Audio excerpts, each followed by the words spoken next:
Say I'm replaceable and you can find someone else? Okay.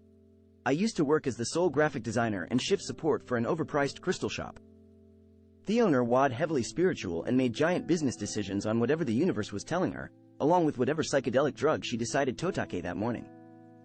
In my town, jobs are few and far between. I had wanted to quit for a while, but I just couldn't because of the economy. My former boss had moved her shop to a larger location, and she started implementing rules that made the business seem more professional. She said she didn't want me to hang out in her office with her anymore because if a customer sees, they'll start judging.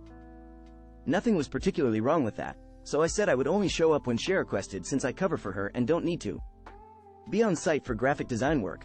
A couple of weeks go by, and I reach out via text, asking if she needs anything or any design work, and get no response. I figured she'd reach out when SHE needed me and left it at that. In the meantime, I took up babysitting to cover everything until I heard back from the boss. About a month went by, and I decided to show up at the store and see what's going on. I walk in to see my boss, and she looked to see me. She grabbed my arm and pulled me into the office, and started going off on how unprofessional I was for abandoning her. She demanded to know where I was and why I hadn't reached out. I calmly pulled up my phone and showed her the texts. That seemed to really set her off for some reason, and she started getting louder. She told me I should have tried harder to contact her, that she has a DHD and that the store needs to be my top priority. My boss then followed it up with, I need you to be 100% committed to the shop, and if not, then I can just find some other girl to doodle for me. That really pissed me off, so cue malicious compliance. I told her I didn't think this job was really working out, and I wouldn't be returning. My former boss didn't seem to care in the moment, but here we are 3 months later. She apparently had a hard time finding a graphic designer who was as affordable as I was. The stress of not having someone to edit the website in addition to designing labels for candles for an affordable price was too much, and she sold her business to a mutual friend of ours. This mutual friend reached out to me recently and asked if I would take my old position under her leadership, and I immediately accepted it. Now we've rebranded the business, changed everything I previously designed, and now I can charge double for my work since passing a few online classes. Haven't heard too much from my former boss other than she works as a bartender now and hates all the noise there. I could tell you, I was on the receiving end of some MC yesterday, but I think I got the last laugh. I went to a home improvement store to buy some numbers for my mailbox, till the $3. I walk in, there, an employee there, and I ask, could you please tell me where the mailbox numbers are? With a bit of a smirk, he says, yes. We stare awkwardly at each other for a moment, and it's been a bit of a day, so it dawns on me that he's being a bit of a wise SS. I keep staring, in a friendly fashion, and finally he says, you asked if I could tell you, not if I would tell you. Importantly, their biggest competition, blue home improvement store, an orange one, is located directly across the highway and I need to drive by it to get home. So, I turn around and exit. Guy goes, where are you going? Across the street. Doing a good job does not mean you should get a raise. At my last company, I was working as a marketing executive. The team included myself and a senior marketing executive. As time went on, I began to take on more responsibilities to the point that I was doing Marathon the senior in the team, which they admitted. I spoke to my manager about what I need to do to get to a senior position. She gave me goals and a timeline. I hit those targets, and she would move the goalposts. She did this 2 more times. All the while I was using my skills to reduce costs and improve the projects I was working on. Specifically, I had started to design everything myself instead of using the expensive design agency, saving the company £45 per year. I finally set another meeting with my manager to discuss a promotion. I showed her how I'd increased the profit margins of all my projects and all the extra work I'd been doing. Her response was, just because you make nice things and do extra work doesn't entitle you to a promotion. I sat there shocked, while she said, but don't worry, you'll get there, then ended the meeting. She had lead me on about a promotion for 2 years. Here is where I started my malicious compliance. I stopped doing anything outside my job description, which included all the design work. Everything went to an agency. The whole team relied on my design work, but when I told them why I was stopping, they were also quite happy to start using the expensive agency.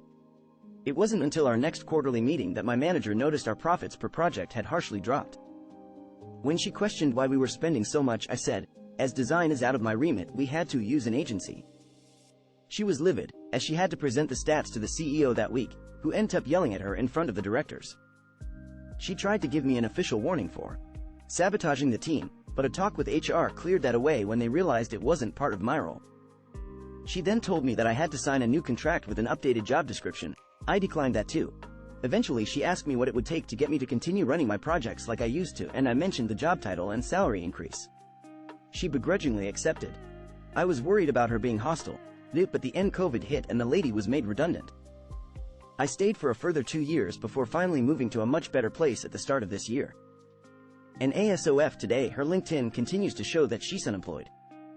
TLDR manager keeps getting me to jump through hoops to get a promotion, then tells me even if I do a good job I don't deserve one.